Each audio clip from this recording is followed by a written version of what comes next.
Welcome to Impact Farming, where we introduce you to the people and ideas that will have a massive impact on your farming operation. Brought to you by Farm Marketer. Sit down, start the engine, and let's roll with today's show.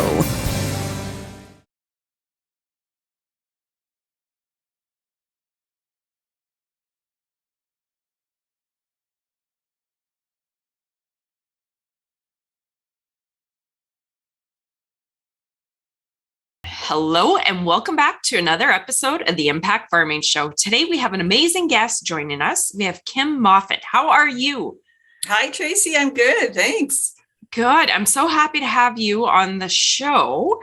For those of you guys tuning in, I'm speaking to Kim. She is a crisis counselor, has worked on the helpline in agriculture, mental health. She's the perfect gal to be joining us today. We're talking about, I'm going to say, a tough subject, but an important one, recognizing and responding to farmers at risk. So thanks again for joining us, Kim. I really appreciate it.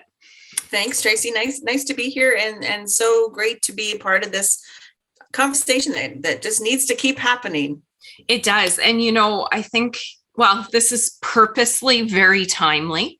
We are in September recording. And I know that we are just finishing up a very stressful harvest 2021 for many, many farmers, as you know, Kim. And for a lot of farmers, the unfortunate part is this devastating year, what the heat didn't kill, the grasshoppers got. But for many farmers, this is on the back of several dry years where yields have been down. And you know what, Kim, let's roll right in. I know there's no better person that knows the worries and troubles that farmers have, seen your work on the crisis line. So do you want to tell our audience a little bit about you and what you do, what you've done, your experience? Yeah, I'd be happy to share a little bit about kind of where I'm coming from and what brought me to this kind of work. So for those of you who don't know me, I grew up on a small mixed farm in southwestern Manitoba. Both of my parents were farmers and both worked off farm as well. And when I grew up, went away to university, I naively told my girlfriends, I'm never marrying a farmer. It's just way too much work. It seemed crazy to me. And thankfully I was not true to my word. And I ended up marrying my partner who lived only 15 minutes down the road, another farm boy, not too far from me. So we got married, and Brent's desire was to go back to the family farm, and we started our career in farming. We initially were in grains, had a few cattle, and so we did that for a few years. And Brent had always really enjoyed the livestock aspect of farming, and so we decided to go heavily into cattle, which seemed like a really good decision at the time. Market prices were good. And little did we know that BSC was right around the corner. And so we were really, as many people were really impacted by, that devastating experience. And so we struggled for several years trying to kind of get on top of our finances, and we just couldn't. Our debt load was too high.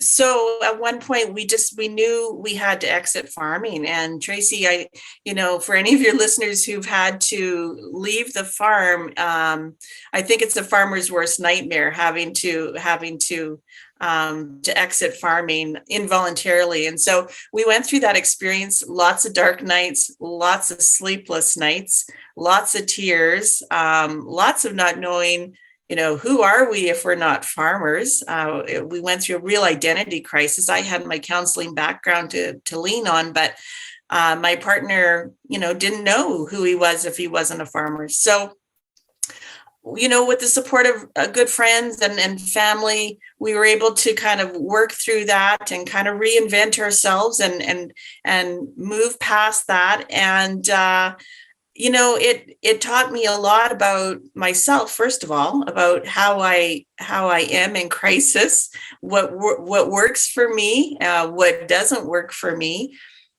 But I think it also really taught me a lot about the culture of farming. Even though I grew up in that culture, it really resonated with me just how profoundly connected we are to the land, to our animals, to the people that we work and our neighbors with, and even to our ancestors, right, who gifted us this land that was passed down. So I think I was thinking about this before we talked today. I think it really helps inform me as to how, what's at stake for farmers when they're struggling through, crisis after crisis, that fear that drives them to keep doing everything they can to hang on to that family farm. It's just because it's so deep, this love of farming. So that's a little bit kind of where I'm coming from, and happy to say that I still have one foot in the farming community doing this work.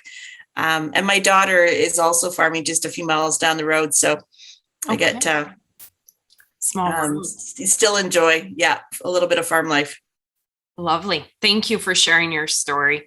So many producers didn't recover from BSE. It's just, margins are fairly small in agriculture, and you need things to work right. And if one year doesn't go well, or two or three, well, heck, you know what? That's not fun, right?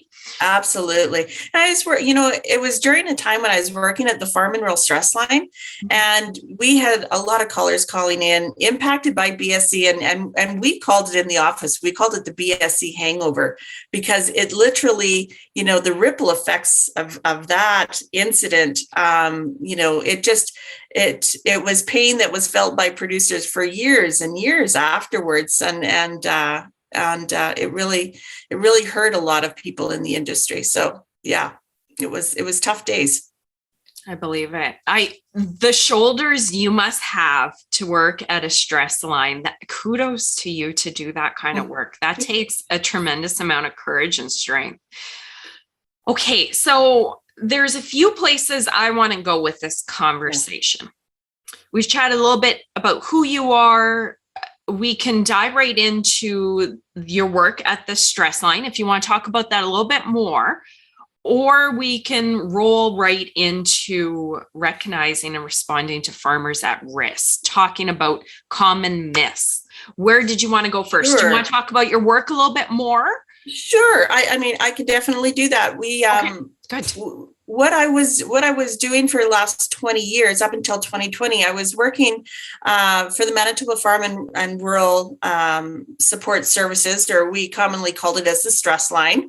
And so there we were offering, counseling, support, information to farm and rural people. So we knew that there was this really unique population that were underserved and not getting the help that they needed. And that actually stemmed from back in 1999. I don't know if you remember back then, but in that year we had yet another crisis befall us. And in the southwest part of the province, there was a lot of it was a flood and a lot of overland flooding, and a lot of crops were wiped out down in that Melita area. The town of Melita was underwater. And so there was a big push for some kind of service that would help farm and rural people get timely information, get supports, get resources, that kind of thing. So that's how the farm line kind of came into fruition. And it's been in existence up until now. So it's in its 21st year.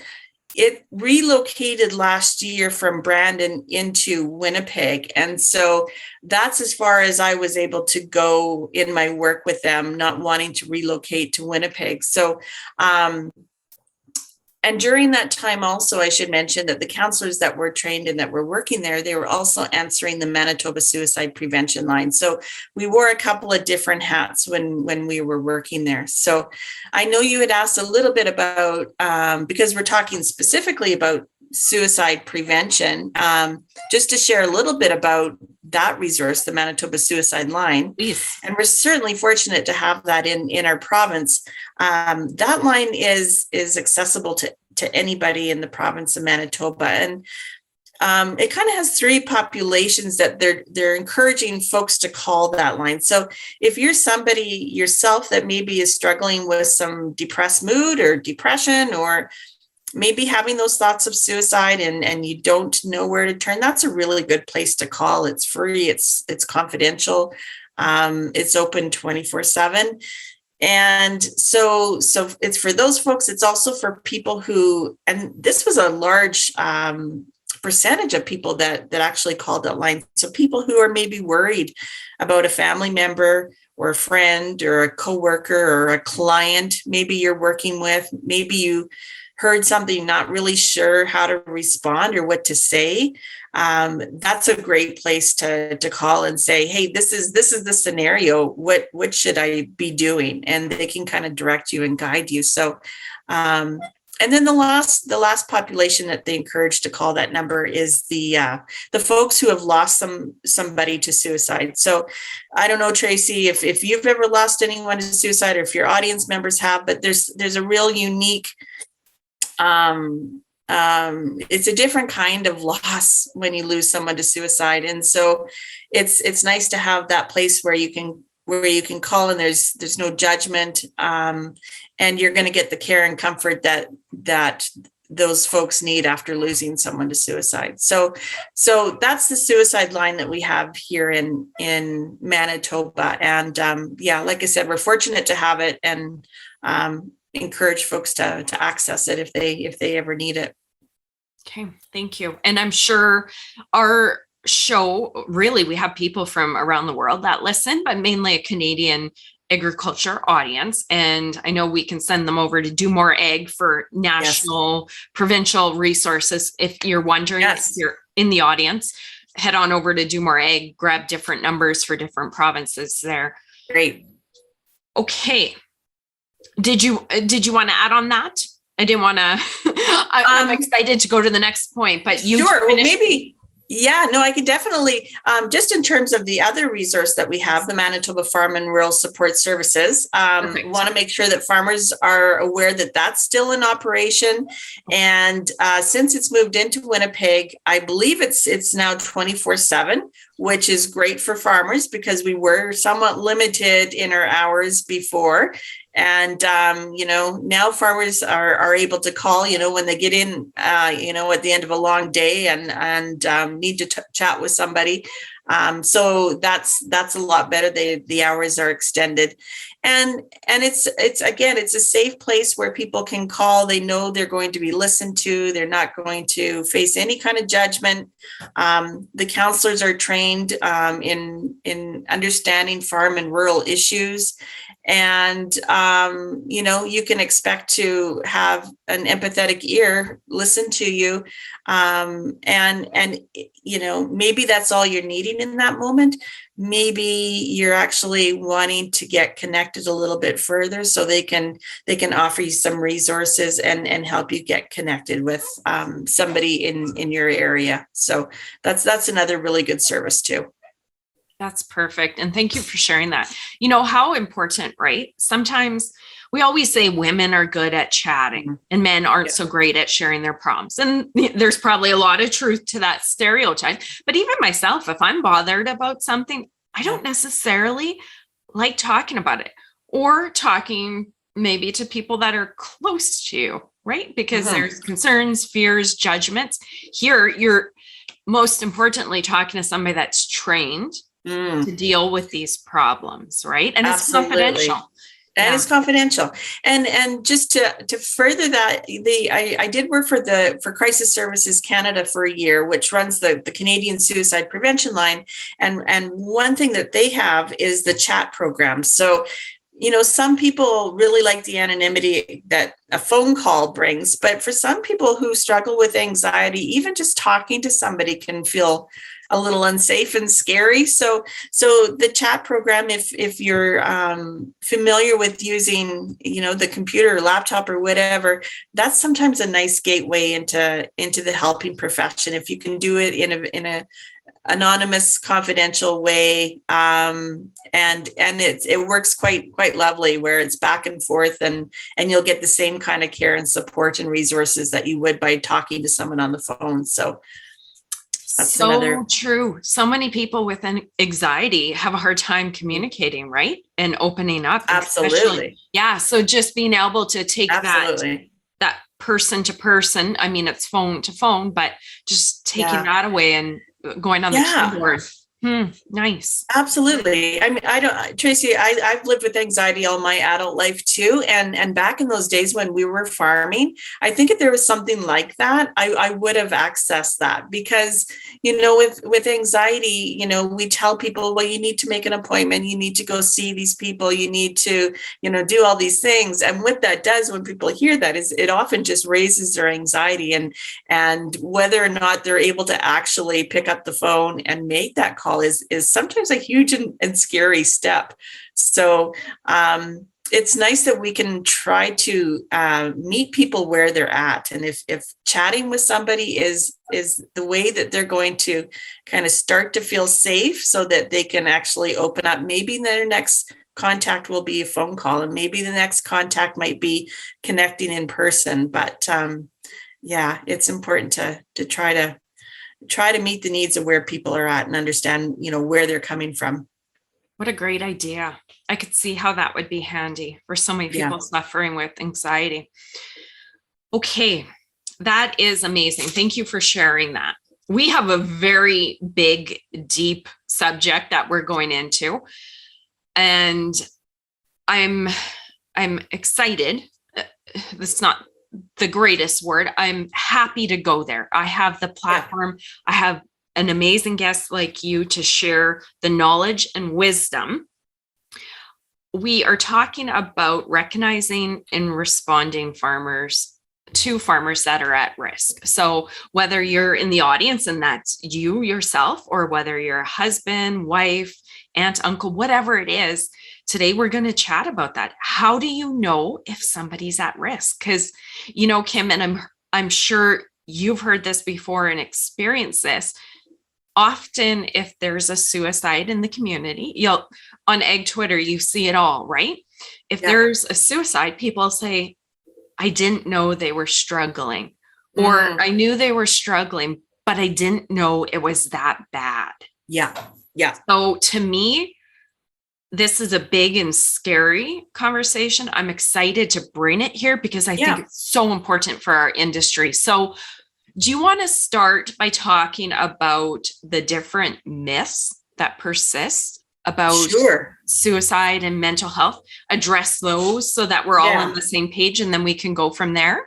Yeah, I think that's a really good place to start the conversation. And you're absolutely right. When we talk about suicide, it's always been a very taboo topic, and one that we've really tried to shy away from, because some of us didn't have much information and knowledge, and it's hard to talk about something when you don't have a lot of information and knowledge. It's emotionally a scary topic. And yet it's so really important to have these conversations. And I'm like you, I'm excited to have these conversations, even though I've had many conversations with people who are at that point of making a decision to take their life. I feel very optimistic about the direction that we're going, and the success that mental health campaigns are having. And I see it every day. More and more people are opening up and talking about this issue. So there's lots of work to be done, but I feel hopeful that we are making a difference by these conversations. I have people that I would never have expected would be talking openly about their mental health, taking that step. So it's progress, and it's happening. So I don't want this to be a necessarily overly pessimistic conversation, but a serious and realistic conversation. But also knowing that there's lots of reason for optimism in what's happening out there. So I would like to start with myths. That would be a really great place to jump off. And I think one of the biggest myths, Tracy, that I hear time and time again, and I understand where it's coming from, and it seems to be one that we have a hard time getting past, is the one that I'll have conversations with people on the lines that are calling in about their loved ones or friends or whoever. And so we'll have a conversation about, what you can say, what you might try, what you might do. And always as part of that conversation is the fact that, you need to ask your loved one, are they having thoughts of suicide? And often that's where we meet the resistance, right? Yes. Because that bring just, that up. yeah, Right? even just saying it might make you feel a little bit anxious, like, oh, I have to ask this really personal question. And if you know farmers are very proud, generally speaking. And so we have a lot of that stuff going on in our head when we're thinking about asking somebody about this very personal question. And so sometimes that fear paralyzes people to a point where they don't ask the question because they don't want to plant a seed. And that is the concern, that what if I ask this question and they hadn't thought about suicide, but here I am, maybe, I don't want to be seen as suggesting it. So I don't even want to say it. And the reality is, Tracy, is that when we ask somebody if they're thinking about suicide, it actually gives the person permission to talk about something that if they're experiencing, it's a very difficult thought to have implanted in your head and to be living with. And so for somebody to see you and to hear you, to recognize that you're struggling and then ask you if this is what's going on for you, it shows that you heard them, and B, that you care enough to ask. And I always think about this gentleman I had on the farm line for quite a long time. He used to call, and his tone was very flat, and he was very depressed. And a lovely fellow. But the first time I asked him about any thoughts of suicide, he just went very quiet. And I was thinking in my head, was he offended by the question, or what's happening at the other end? And then I started hearing him like sobbing and then really crying. And when he was able to talk again, he shared with me that, he'd been living with this idea that he was going to end his life. He had a plan to end his life. He knew how, he knew when, and he had been suffering a long time, and nobody in his family had ever asked him that question, if he was at risk for suicide. He was so afraid to actually admit to somebody that he was in that place. He was so afraid of the judgment, of being dismissed, that he couldn't do it. And yet he longed for somebody to ask him that question. He needed somebody to show that they cared and to ask that question. So when I asked him that, he recognized in that moment, for part of his sadness was that he felt like it took a stranger to ask him this question, that he had been so desperately wanting to talk about, but so afraid to talk about.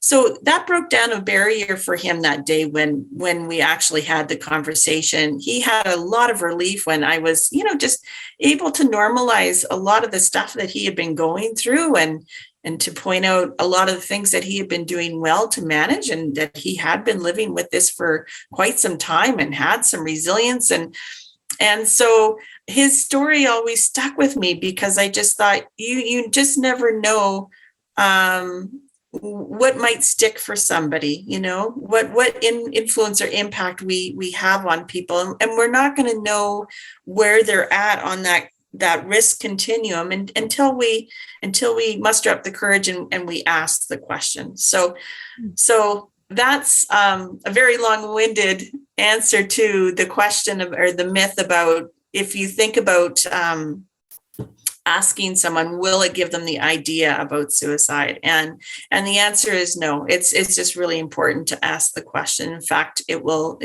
probably be seen in a way that, as a very helpful kind of step for that person to be able to talk about what's going on. So, wow. So that's the first myth.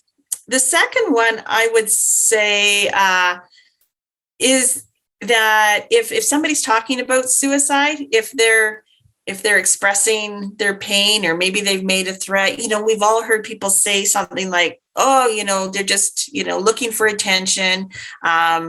It's kind of like the boy that cried wolf. They've said it before, I doubt they would follow through with it. And that's obviously a myth as well. And every time we hear somebody talk about suicide in any kind of way, we need to take it seriously, and we need to follow it up and ask some questions around that.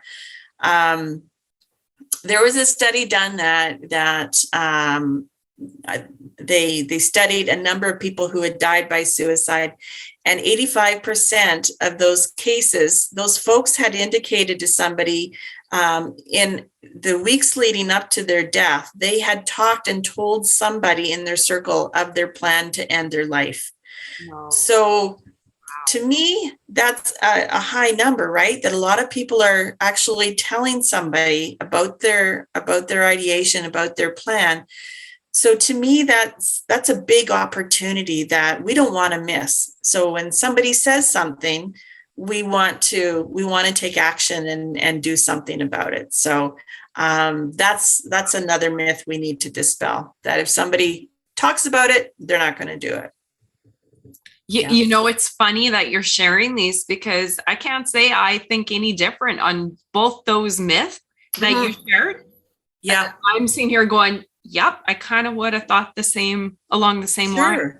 Wow. Yeah, for sure. Yeah. And a lot of these things that we were raised and learned when we were growing up, we're kind of turning them on their head.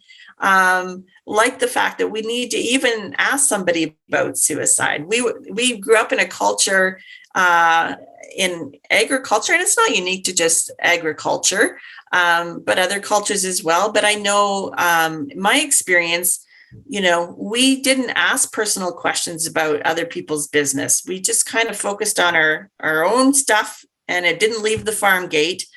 And if somebody in the community was struggling with their mental health, sadly, there was, some ostracizing of that person, and not a lot of understanding that went along with that. And so we've learned a lot, and I think we're all kind of learning together about what it means to kind of collectively wrap our arms around our neighbors and our family and friends, just the same way we do when somebody down the road has a physical illness.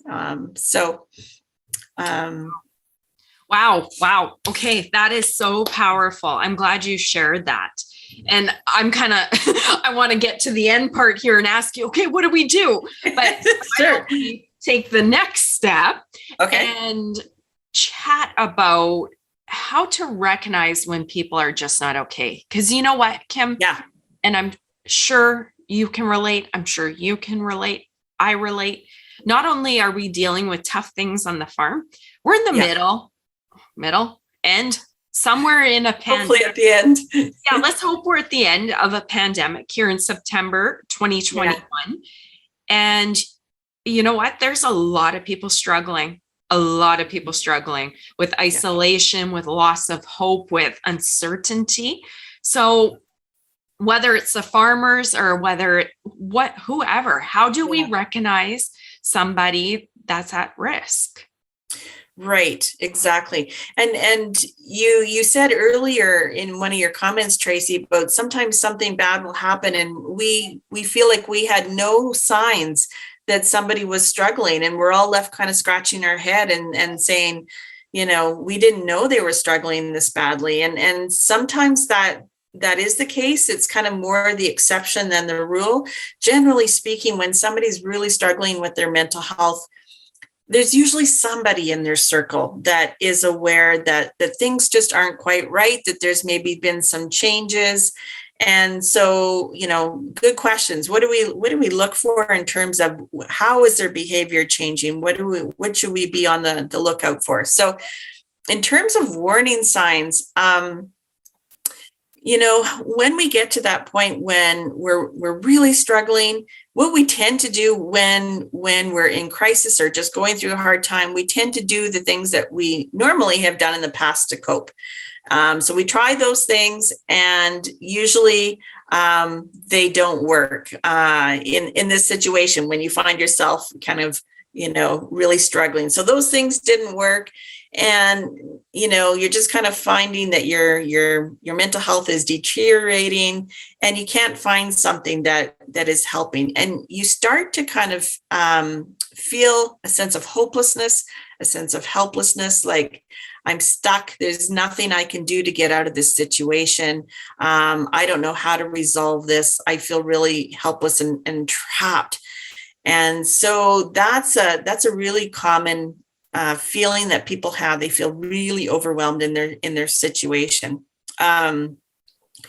Sometimes people, when they're in that place, because their old styles of coping aren't working, they try something else. And sometimes those aren't the most healthiest coping strategies, but they do help to some extent in the short term, but not in the long term. So people might turn to using alcohol or drugs to kind of help cope with the emotional pain that they're going through. So you might notice, that person using alcohol, drugs more often to kind of cope. So they might appear more intoxicated more often, or something to that effect. That might be another warning sign. Other warning signs, you're noticing some mood changes in this person. So maybe sometimes they're feeling really anxious, and sometimes they're really irritable. Other times they might be quite angry and they're lashing out at the kids or their partner, or the chemical guy who comes into the farm might get an earful. And then, one day you might find them at the kitchen table, with their head in their hands, and they may be crying. So there's all these different really intense, big emotions that they're not able to kind of contain. So those are kinds of things that you're looking for too, changes in their behavior. And one more thing in terms of, kind of connected to the increase of alcohol and possibly drugs, might be risk-taking behavior. So, you might have seen your son flying down the gravel road in high speeds, or maybe he's received several, speeding tickets or in trouble with the law, that kind of thing. And what happens is sometimes for folks, when they're on that fence and they're really struggling and they're afraid to take their life, but they don't know how to live, they might just want to leave it up to fate, right? So they engage in this risky behavior as a way of maybe not having to make that decision. So that's something else we kind of want to look out for too. So those are some of the warning signs that we're kind of looking for. In terms of what you might hear somebody say, it can sound a little bit different for different people, but often people will put out some kind of a warning sign or a signal that they're not doing well, and they'll say something in a kind of an indirect way, kind of a vague, maybe a bit encrypted kind of threat. So it might sound something like, my wife and my kids just left me, and they're going to pay for it. They don't know what they've just done.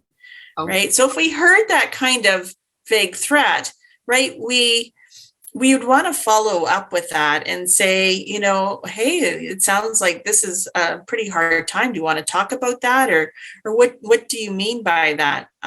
Instead of just kind of leaving it, right? So in the No mental health literacy trainings that I facilitate, we talk about these vague threats as kind of invitations for the listener to ask more questions, to really find out what's going on for that person, because we don't want to just leave that comment in case, that was them trying to kind of engage in conversation with somebody, how badly they're feeling.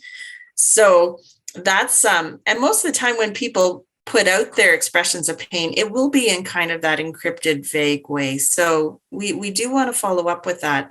And then the odd time somebody might just, say exactly what they feel.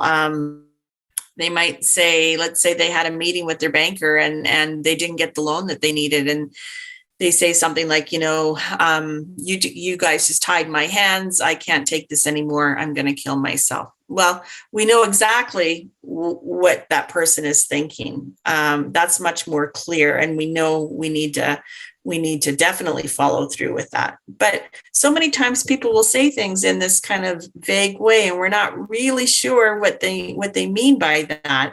And to be honest, part of us might want to just kind of gloss over that and pretend, well, I'm sure they didn't mean that. Yeah. But, if you're left with that feeling after the interaction of just feeling a bit unsettled, it's okay to go back and say, hey, you know what? You said something the other night, and I just wanted to follow up with that. And are you okay? Like, is everything okay with you? I was a little concerned about that comment. And so that's a little bit about what it might sound like when somebody is trying to convey that they're struggling. Wow. Yeah, sorry, go ahead. I have a few different points I want to go to, but I don't want to interrupt you. You do your thing. Well, I was just gonna add some of the risk factors, because I think it's important when we're talking about agricultural mental health. There's certain risk factors, and it makes me sad to have these conversations that our farmers are at higher risk for suicide than the rest of the population. But we know, Tracy, I've heard your podcast. You've talked to a lot of guests about the incredible stress that farmers are constantly under. So it is the reality of the job. It is in the top 3 of the world's most stressful occupations. And so this is why we need to keep having these conversations about being on top of your mental health, just because it's so important. And it's so important that we're looking out for each other, which I think is in our DNA as growing up in farm and rural communities. We're really good at that. So let's be armed with the information of what are we looking for in our friends and families. So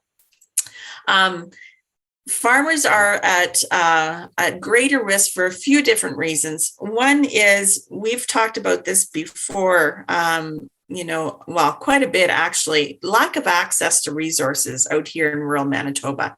That's a big factor. And when it takes a long time to get in to see somebody, once you have mustered up the courage to go see somebody, that's really hard for a farmer, because their windows of opportunity to see someone are pretty slim, right? So lack of access to resources, or if they have access, I live 3.5 hours from Winnipeg. A lot of the farmers out here, if they wanted to see somebody, it might mean driving, 3.5 hours one way to see somebody in Winnipeg, let's say. And that's a whole day off of the farm, right? And let's face it, sometimes it's a hard sell to convince a farmer to go and seek out services when they're not really even sure this is something that's going to help them, right? It's a big ask. Time away from the farm, they might have to hire somebody to do chores. It's costly. So that's a big problem. And it does elevate our risk being out here, not having the same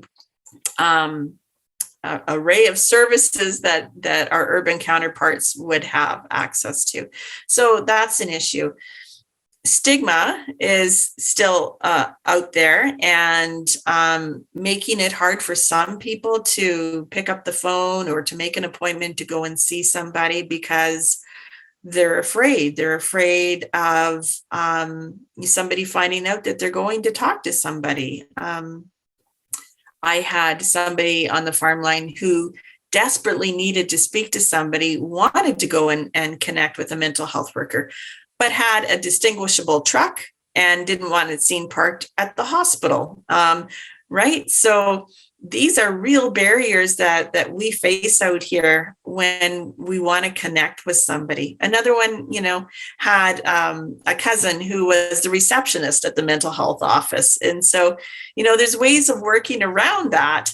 But it might keep them out of the system. And those are stories I don't like to hear, because when farmers are ready to get help, I want the system to be there ready to support them. So we've got to do a better job of that.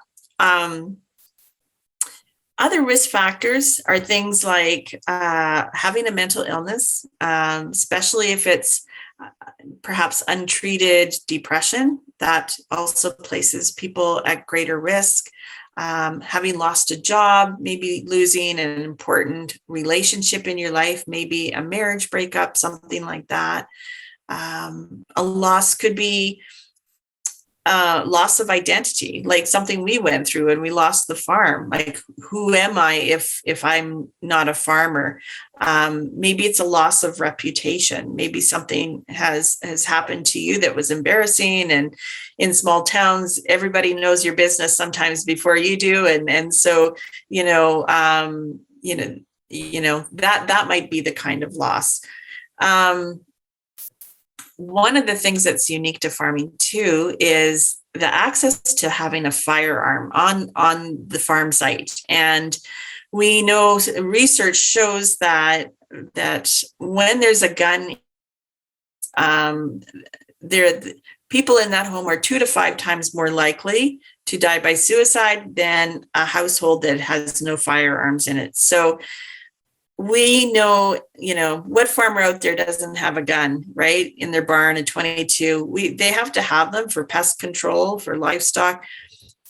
But when a farmer's mental health is struggling, it's just too easy to have that access to the most lethal means. So these are the hard conversations that we need to have with people when people are struggling. And at minimum, if they are at risk for suicide, having that conversation and seeing if we can get the firearms at least locked up somewhere safe and the key given to somebody other than that person until they're feeling better, right? This doesn't have to be a long-term solution. And thankfully, for a lot of folks, having thoughts of suicide, they come and they leave, right? So the experience of having thoughts of suicide, it doesn't mean you're going to have them, for the rest of your life. They can be really intense, and then you implement some strategies of coping and self-care or getting connected with supports, and they can dissipate. And so that's the good thing. So, having your firearms taken away, or if your method is pills or whatever, is just accessing or restricting the means is a really important suicide prevention strategy and can be very life-saving. So on the farm line, only a few times did I ever have to call police and say, this person's really struggling. He's not prepared to, relinquish his firearms to somebody. And, we think that needs to happen in order for him to stay safe and to stay well. And so, but again, having those firearms places farmers at a higher risk. And I think just a couple of other things, if a farmer has any kind of physical illness or lives with chronic pain, that might be a risk factor. And having had lost somebody else to suicide can also be a risk factor, because we know people who have lost someone to suicide. Again, it's a unique journey that people have to travel, and they are at slightly higher risk than the general population for suicide attempts or suicide. So when we're looking at people's risk factors, I think it's important to keep in mind, like, suicide is a very complex issue, and it's never just about one thing. Somebody doesn't take their life because one thing went wrong. There's usually several pieces to that story.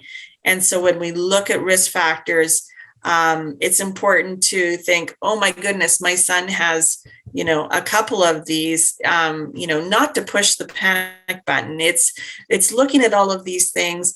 And it's also looking at all of the protective factors, those things that keep us healthy and well and connected, supports and hobbies and all those kinds of things. And then, kind of weighing those out and that's kind of how a risk assessment is done. And for the average person, that's kind of a hard thing to do, but you're never alone in having to make these decisions. And I think that's an important piece to kind of inject in here too, is that if you have questions, if you don't know the level of risk that your loved one's at, there's lots of resources out there that can help you and to help you know what questions to ask and where to turn to get help. So you're not alone. Fantastic. Wow. You are so good at this stuff, Kim. That you just shared so much that I didn't know, and stuff I wouldn't have even thought about. That part about firearms. Yeah, I guess that's a no-brainer, right? Yeah. One more question for you. When you were talking about some signs, you chatted a lot about the pleas for help, like the loud, the dangerous actions, the person that's upset and crying. Now, I have a question. I know a lot of the population is fairly introverted, processes, withdraws. Now, a lot of the ones that you just mentioned is where they're actually vocalizing, or it's obvious. Now, okay, for our introverted farmers out there, do they suddenly become more vocal, or do they withdraw even more? I think this is important. Yeah, absolutely, Tracy. I'm so glad you brought that up, because I failed to mention in those warning signs that the withdrawal and isolation is a really big piece of this too. So I'm really glad that you mentioned that, because as people kind of feel more and more hopeless and helpless, that is the natural tendency to start to isolate yourself from people. Whether you're an extrovert or an introvert, that behavior intensifies. You'll start to see the person spending more and more time by themselves in their room. Maybe you don't notice John at the coffee shop, but it's been a week and you're like, hey, John hasn't been in here for a week. And maybe you also know John is going through a tough time. So maybe, that's a time that somebody should maybe go and just check and see how John is doing. Or maybe somebody's noticed that, they've driven by his farm site and things look a little disheveled, and the animals, are cattle are bawling at 11 o'clock and maybe haven't been fed. Maybe that's time to check in on that person. But yeah, isolation.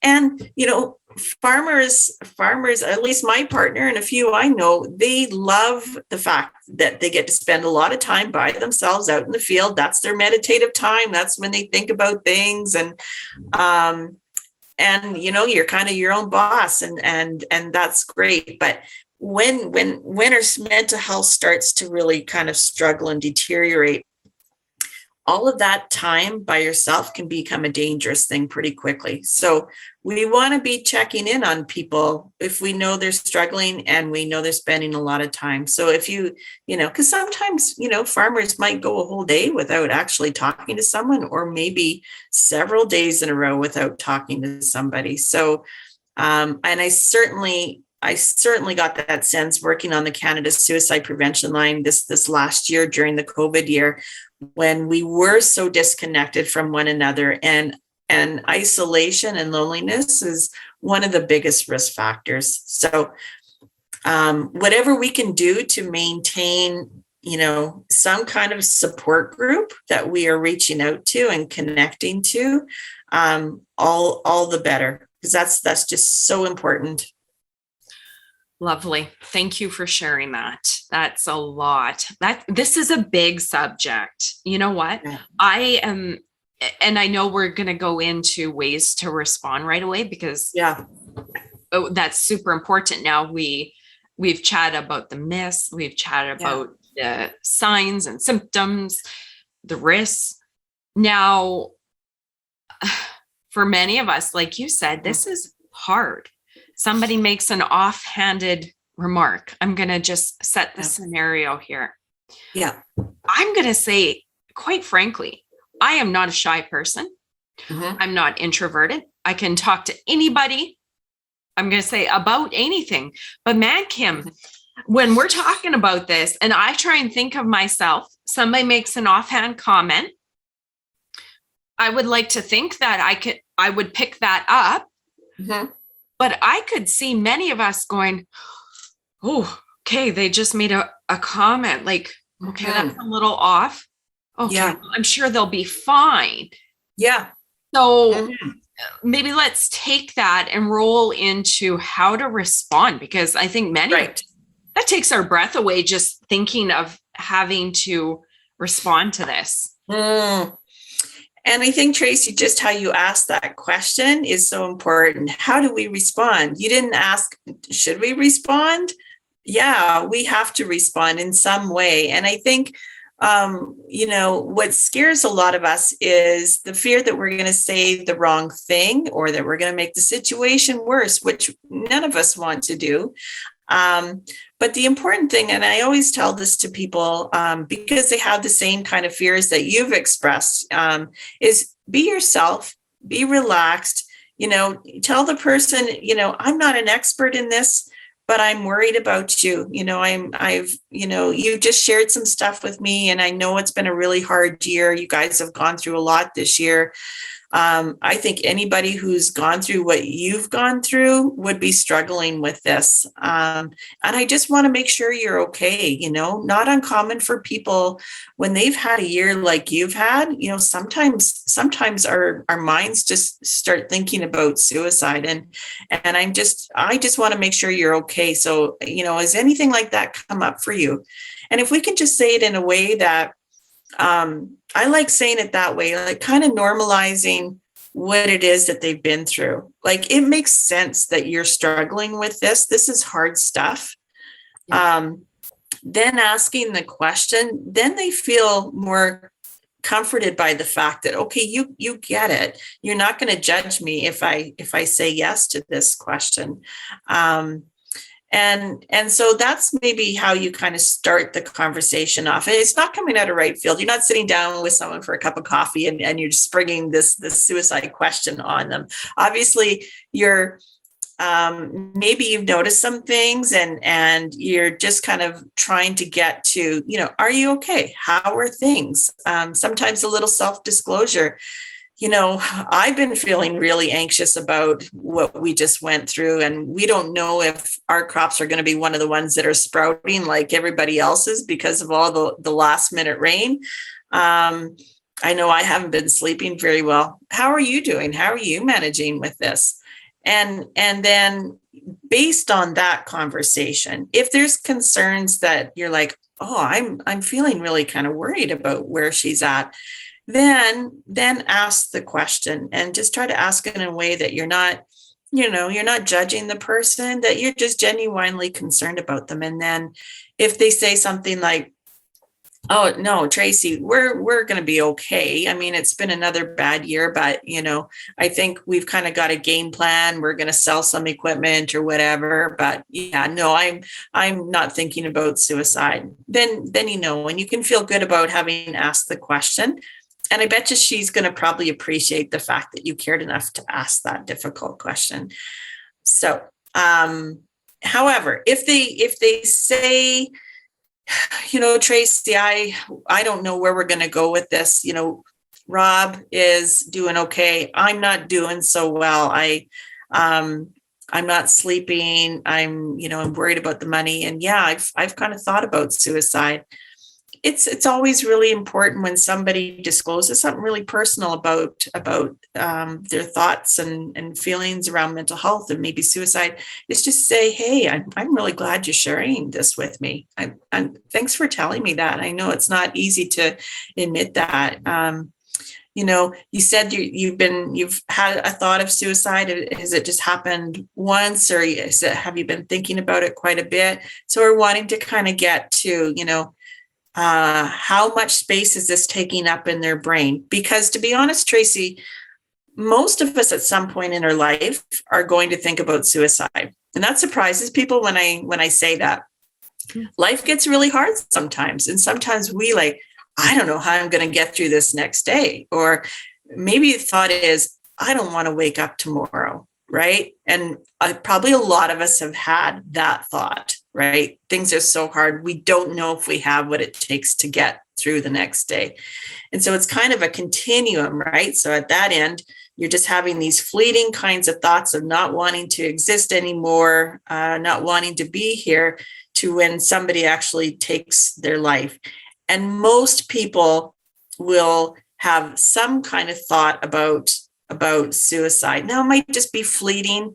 It's just here and then it's gone. Maybe it happens a couple times in your lifetime. Maybe it sits with you for a little bit, but it never goes further than that. But when we start to get more concerned is when somebody says, yeah, I've been thinking about it. And I've started thinking about what I would do, right? Okay, so now we have another level of concern. They've actually started kind of planning, and we want to ask a few questions around that. So what kinds of things are you thinking about? And if they've been stockpiling medications, or maybe they mention a gun or whatever that might be, we want to know if they have access to that. And if they do have access, then we're going to try to safety plan with them and say, I'm really worried and I'm glad you told me about this, but is there a way that we can keep those, in a separate part of the house? Or is there a way your partner can give you your medication every day until you kind of get through this rough patch? Or, is there a way we can get the gun off of the farm just until you're feeling better? So that kind of safety planning. And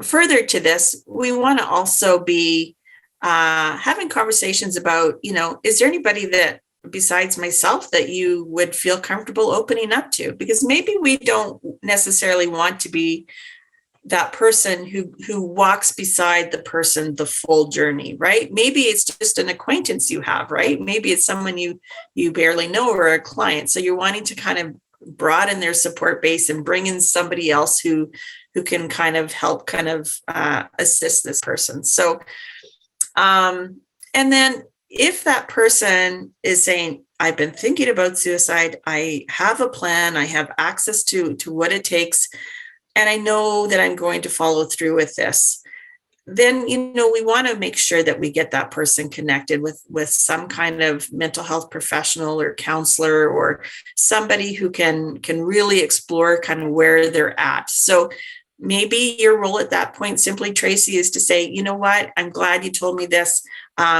I was just listening to a seminar and they talked about the importance of connecting with a hotline to get some good information and direction as to what the resources are out there, and they can really support and give you a safe place to talk about this stuff. So maybe that's what you do. You sit with them as they call a suicide hotline, or you give the number to them and encourage them that way.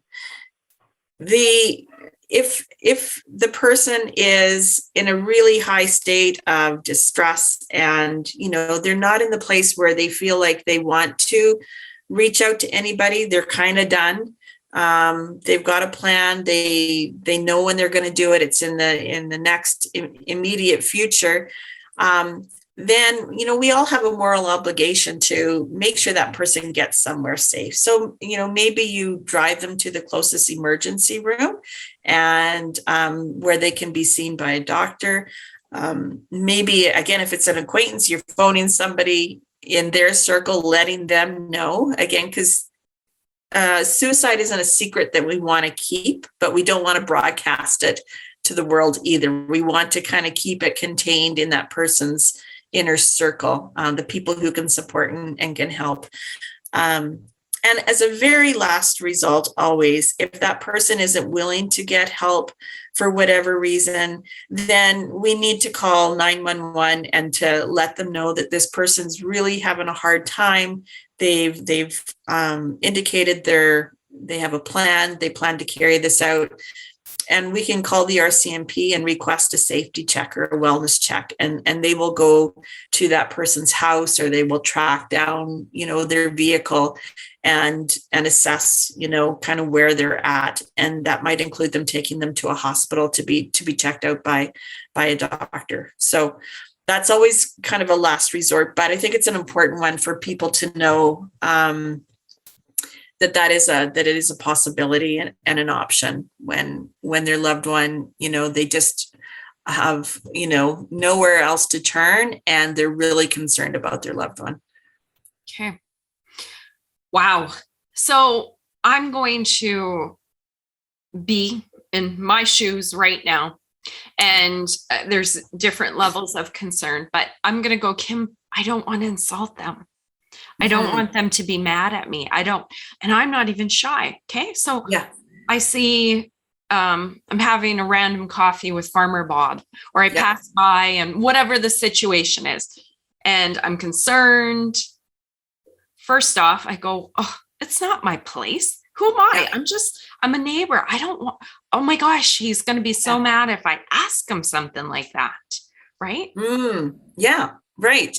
And again, I think that's our socialization, right? That's how we've been brought up, to not go digging around in somebody else's business. And I totally get that, Tracy. I used to feel the same way. And I guess I've seen too many people who have made the decision to end their life. And I guess my perspective too is coming from having worked with a suicide bereavement group for 10 years, and hearing those stories from the people who have lost someone, wishing that, more people had have reached out to their loved one, or something different could have been done. And I think we have to flip that on its head and just get past the discomfort that we might feel momentarily. And it's legit, it's real. It's a scary question to ask. Like I said, we don't ask about suicide. And we need to kind of just get past that and ask the question. And, you've got broad shoulders, I've got broad shoulders. If they're mad at us, we can rationalize that by saying, I'd rather Bob be mad at me for caring and being concerned about how he's doing. And remember, you're not asking the question out of the blue. Right. There's things that you're noticing that you're really concerned about. This is why you're asking the question. And you can preface that by saying, I'd hate to see anything bad happen to you. And, I've heard of farmers who have been in similar situations, and I just don't want anything bad to happen to you. And that's why I'm asking this question. I hope you're not mad at me. I hope you can take this in the spirit that I'm asking this, and maybe frame it something like that. But yeah, I think it's one of the phrases that we talk about in the No mental health literacy training is, when you see something, we need to say something, right? If we want this cycle of stigma and fear of talking about these really hard issues, then we, the ones that are potentially in a good mentally healthy place, who is trying to help somebody who's not in a healthy place, it's incumbent upon us to ask the question, even though it feels a little bit hard. Because the worst thing they can do is say, no, Tracy, I'm not there. Why would you ask me that? That's a silly question. And all you can simply say is, Bob, I'm really glad to hear that. I was just worried because these things have been happening to you, and I just hate to see anything happen to you. So that's why I'm asking. And so what are you going to do with the rest of your day? Carry on, right? So if we can, and that's the beauty of all these workshops that are springing up, the Talk, Ask, Listen from Do More Egg, and the In the Know, and assist training, and all these other great trainings. It's helping people to come to a place and practice having these hard conversations, because everybody's coming to these workshops are saying, how do I ask this question? This is uncomfortable. I don't like it. I don't want to have to say this. And yet we know the importance of that this could save a life, this conversation. Maybe the hardest conversation you ever have, but probably one of the most important conversations that you could ever have. So you get to practice and you ask over and over again, are you thinking about suicide? Are you thinking about ending your life? And the more you say it, the less your fear level is going to come down as you practice asking that question. But yeah, very normal to feel that way. Yeah, I could see it. Man, I'm not a shy person. That's a hard Yeah. conversation. Okay, Yeah. one more. I want to pass by you. Same situation. And maybe look at it a little bit different. Let's say Bob's a bachelor and he has no family and he's, maybe more of a shy guy. Yeah. Okay, now take Bob and he has a big family. He has a wife, and switch the roles. I'm not being stereotyped here, but Bob has wife, kids, grandkids, lots of people around. You go, you know what? That's not my place, because Bob has family. They'll know. Right? Wouldn't you do that? Or what do you ask? You mention something? Do you phone the wife and say, hey, Bob made this offhanded comment to me. I don't know how you've observed him at home, but I just wanted to give you the heads up. Sure. Yes, absolutely. I mean, there's so many different circumstances out there. And I think what you're saying is we make assumptions about people's lives. And Bob with the big family, we assume that, he's got the supports. His wife or his partner is probably in tune with where he's at. But that's the thing. And what happens after somebody dies by suicide? This happened several times. We sit at the ring tables drinking tea at the service, and we're talking about who knew what, right? We're piecing together what was going on in that person's life. There's pieces that we don't know about until after the fact, when we're all having this conversation. And so exactly what you said, Tracy, is you don't know if anybody else has that piece of information about Bob that you have, that he made this comment to you. But if you connect with somebody else and they're like, well, yeah, wait a minute, he said something a little bit off the other day to me too. And I noticed, he hasn't been picking up his mail for a couple of weeks. And so if you bring in a few people that you think, are in Bob's circle, and you can have those kinds of conversations, then, you're kind of putting a puzzle together. And it's better to do that, when Bob is with us than after, when Bob is no longer with us. And that's the tricky thing is, we don't always have access to all that information, but if we have a little bit of information, we can share that with somebody else. And, maybe Bob was just having an off day that day he talked to you, Tracy, and maybe that's all it was. But it's good to check it out. Yeah. Then that's exactly what I was getting after is, Bob has a wife and kids and grandkids. So obviously they've heard the same thing if he said that. So that would be he has enough support. Right. I'll just mind my own business. Right. Right. That's where I was going with that. Yeah. Yeah. Okay. Yeah, we do make those assumptions. I mean, it was always surprising to me working at the farm line. I would talk to farmers who I would know out in the community, and from the outside looking in, they seem like they've, got everything they need, big farm, happy family life. And yet I'm hearing a very different story. Maybe there's always lots of dynamics happening. Maybe there's marriage issues, financial issues. Big farmers have financial issues too. We just never know what's happening for farmers. So it's important not to make assumptions about people and what kind of supports they have. Okay. I'm being very vulnerable here because this is exactly what's coming up to my mind, and again, I wouldn't call myself a coward. I wouldn't say I'm shy.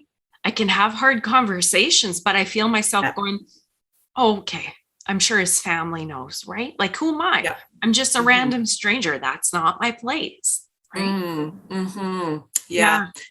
Yeah. And I think that's something that, with time we're working towards kind of empowering people and giving people encouragement. You don't have to be an expert to have these conversations, right?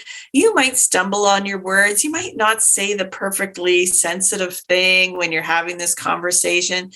And that's okay. I mean, you learn some skills. Maybe you'll remember one thing that I said today. Hey, that's great. But when you have that conversation in real life, it might be coming right out of left field and you don't feel prepared in that moment. And so you might say things that maybe weren't the most helpful, but you do the best you can. And you put yourself out there and, if you're kind, if you're caring, you can't say the wrong thing, right? If you're showing concern for that person, just checking in with them to see how they are. You don't have to say the exact right thing or the right questions. And I think, what, that uncomfortableness of having that conversation is a lot smaller than the regret of not having said something, right? Exactly. That's very well put. That's right. Yeah. That's an uncomfortable feeling. And heck, if you make a mistake, you just say, I'm sorry. I care about you. Yeah, exactly.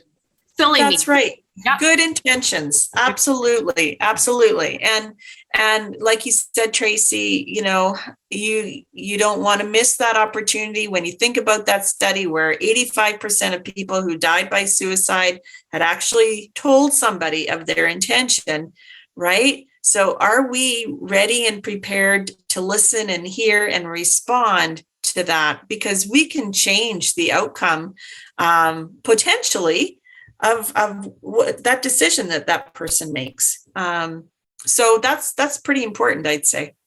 Kim, that actually really shocks me. I've never heard that stat, and that shocks me that 85% of the individuals that take that action had said something. I thought that would be almost zero, or like 5% had made an offhanded remark. I would not have thought 85% had actually opened up and said, right.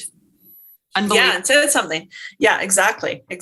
So we need to react and respond and do what we can to get that person connected, get them supported. Yeah. Okay. Wow, this has been amazing, powerful, so educational. Do you have any last thoughts that you want to share? Words of wisdom, calls to action, resources? I'll leave this up to you to finish with some final thoughts. Sure. Excuse me. Well, I guess probably don't underestimate the influence and power that you have within you to make a difference in somebody's life. And like I said, you don't have to be an expert to help somebody. I've said lots of different things to lots of different people over my career. And, the odd time someone will say something to me and they'll say, that thing you said about whatever. And often I don't remember it. It didn't seem consequential or important to me, but they picked that up. And that was a little piece that meant a lot to them. And so, just show up, I think, is my message. Show up, be there for people. I have a daughter who lives with mental illness, and I always think, how would I want somebody to respond to her if she was struggling and she told a stranger, right? You'd want them to act with compassion. You'd want them to do something, right? So, and then take good care of yourself, right? Because if you are living with somebody who has this kind of struggle with mental illness, that's hard. So you need to be practicing, good self-care and coping strategies and building your resilience so that when, you go through those hard times, you've got some protective gear on you and that you can kind of weather those storms. And like I said, in farming, there's always going to be storms coming at us. So, yeah, it's important to be very mindful of your own mental health on a daily basis, and you know, doing things that are going to sustain you and build your resilience. Okay. In terms of resources, you mentioned resources. Yep. You know, it depends what you're comfortable with. And I always say, you know, if you were to talk to somebody, who would you feel most comfortable talking to? You know, would it be a friend or a trusted family member or a coworker? And start where you're comfortable. If you're not comfortable talking to any of those folks because it's too close to home, well, then let's look at talking to somebody who doesn't know you, maybe a crisis line like the Manitoba Suicide Line, the Canada Suicide Line, the Farm and Rural Stress Line. Maybe it's getting connected with community mental health. Those are all really good resources. I don't know, Tracy, if you'll be able to list those on your website, but if you can't, a really great number for anybody to have top of mind is 211. And so 211 is the number. It's a free information platform, I guess. You phone it, and it's a database of all the mental health resources, all the government services in Manitoba.